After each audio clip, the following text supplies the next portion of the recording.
10월 26일 말씀 묵상을 시작하겠습니다. 오늘 말씀은 신명기 23장 15절부터 25절까지의 말씀입니다. 앞장에서 이 백성들의 성결된 삶에 대한 그런 교훈을 모세가 했었죠. 그리고 이제 백성들이 부딪힐 수 있는 사회 전반적인 그런 율법에 대한 언급을 오늘 본문을 통해서 모세는 전달해 주고 있습니다. 말씀을 살펴보겠습니다. 15절, 16절입니다.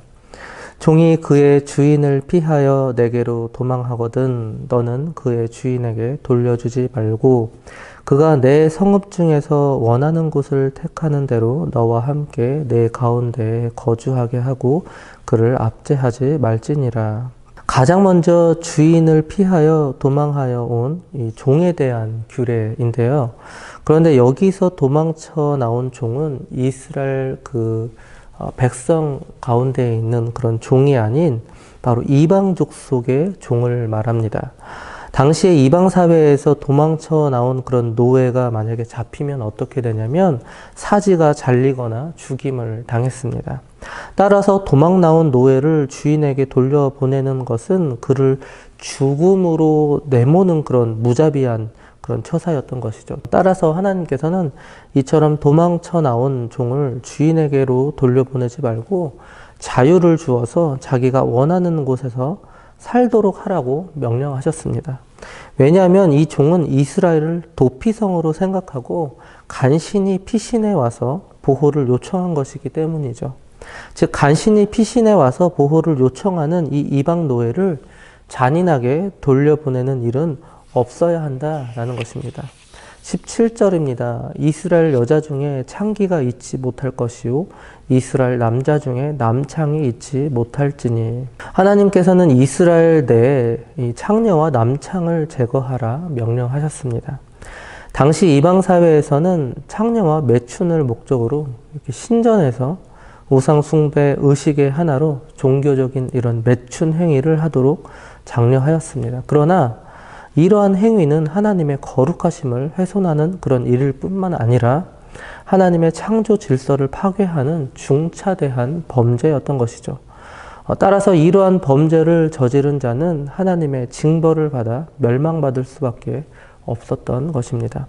또한 이스라엘 백성 중에서 누구든지 그 행위를 본받는 자 역시 사형에 처해졌습니다. 18절입니다. 창기가 번 돈과 개 같은 자의 소득은 어떤 서원하는 일로든지 내 하나님 여호와의 전에 가져오지 말라.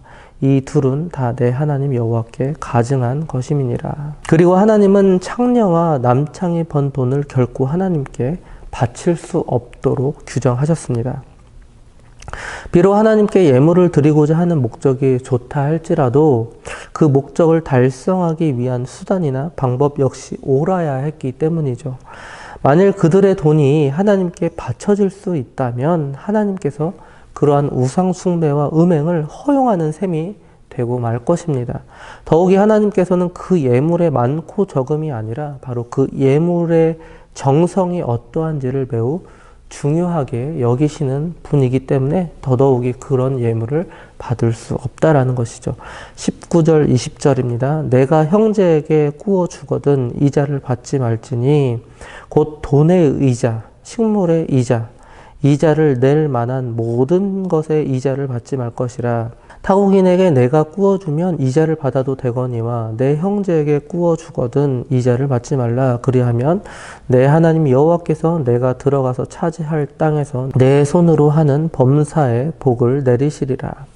19, 20절은 일종의 고리대금업을 금하는 규정이었습니다. 즉 타국이 아닌 동족 중 가난한 그런 이웃이 생기 유지를 위해서 돈이든 또는 양식이든 차용했을 때 그에게 이자까지 요구하는 것은 그들의 생계를 더욱더 어렵게 하는 행위이기 때문에 그들에게 이자를 절대로 받지 말라 명하신 것이죠. 따라서 약자 보호 및 이웃 사랑의 정신을 실천하는 차원에서 모세율법은 그들에게 이자를 받지 못하도록 금하고 있는 것이죠. 그러나 타국인에게는 이자를 받을 수 있도록 하셨습니다. 왜냐하면 타국인들은 첫 번째로 율법 밖에 있는 자들이었습니다. 그리고 두 번째로 그들은 생계의 목적이 아니라 더 많은 이윤을 남기려는 그런 상업상의 목적으로 돈을 꾸는 자들이었기 때문에 그들에게는 이자를 받을 수 있도록 명하신 것이죠. 21절입니다. 내 하나님 여호와께 서원하거든 갚기를 더디하지 말라. 내 하나님 여호와께서 반드시 그것을 내게 요구하시리니 더디면 그것이 내게 죄가 될 것이라. 서원이라는 단어의 원뜻은 약속하다입니다. 그런데 여기에서 약속은 인간과 인간 사이의 약속이 아니라 바로 인간과 하나님 사이의 약속이죠. 그래서 인간이 하나님께 대하여 무엇을 드리거나 어떠한 일을 하겠다라는 약속을 의미하는 것이죠. 22절, 23절입니다. 내가 서원하지 아니하였으면 무죄하리라. 그러나 내 입으로 말한 것은 그대로 실행하도록 유의하라. 무릇 자원한 예물은 내 하나님 여호와께 내가 서원하여 입으로 언약한 대로 행할지니라. 하나님은 우리에게 약속하실 때 반드시 그 약속을 지키시는 분이시죠. 즉 하나님은 말씀으로 약속하시고 또 말씀을 반드시 이행하십니다. 그렇기 때문에 반대로 인간이 하나님께 서원을 통하여 약속할 때에도 반드시 그 약속을 지켜야 하는 것이죠. 서원한다라는 것은 자신의 신앙에서 비롯된 자발적인 행위이기 때문입니다. 결코 억지로 강요당하며 행하는 그런 약속이 아니죠. 그럼에도 불구하고 일단 그 서원한 것을 이행하지 않는다면 그것은 곧 자신을 기만하는 그런 행위일 뿐만 아니라 하나님을 조롱하는 행위가 되어서 죄가 된다라는 것입니다. 따라서 지키지 못할 서원 같으면 애초에 하지 않는 것이 올바른 그런 행동이죠. 그러나 일단 서원했다면 비록 자신에게 해로울지라도 그것을 충실히 지키는 것이 신실한 자의 태도라는 것입니다. 그리고 오늘 본문의 마지막은 굶주린 이웃에게 자비와 궁유를 베풀라는 규례인데요. 24절, 25절입니다. 내 이웃의 포도원에 들어갈 때에는 마음대로 그 포도를 배불리 먹어도 되느니라. 그러나 그릇에 담지는 말 것이요. 내 이웃의 곡식밭에 들어갈 때에는 내가 손으로 그 이삭을 따도 되느니라. 그러나 내 이웃의 곡식밭에 낫을 대지는 말지니라. 즉 배가 고픈 자가 자신의 과수원이나 밭에 들어가서 허기를 채우는 것을 용납하라는 그런 말씀입니다. 한마디로 이웃 사랑을 실천하라는 명령이죠. 그러나 허기를 채우기 위해서는 조건이 있습니다. 과수원이나 밭에 들어가는 자는 그릇이나 낫을 사용해서는 안 됩니다. 즉, 이 그릇이나 낫을 이용한다는 것은 남의 소유를 침해하는 일이기 때문이죠. 따라서 본문의 말씀은 자비와 긍휼을 베풀라는 규례가 결코 게으른 자의 배를 채워주는 방편이 될 수 없음을 보여주는 본문이죠.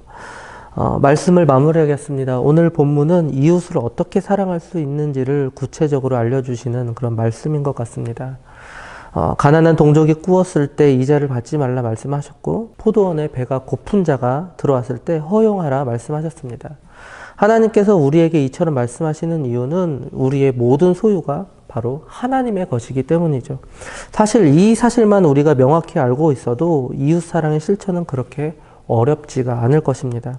사랑하는 성도 여러분, 우리의 소유는 항상 여호와께 속해 있음을 명심하시고 그러기에 우리는 늘 청지기적 그런 자세로 살아야 함을 또한 명심하시기 바랍니다. 이런 자세를 통하여서 오늘 하루 이웃사랑을 구체적으로 실천하시는 그런 저와 장자 가족들 되시기 바랍니다.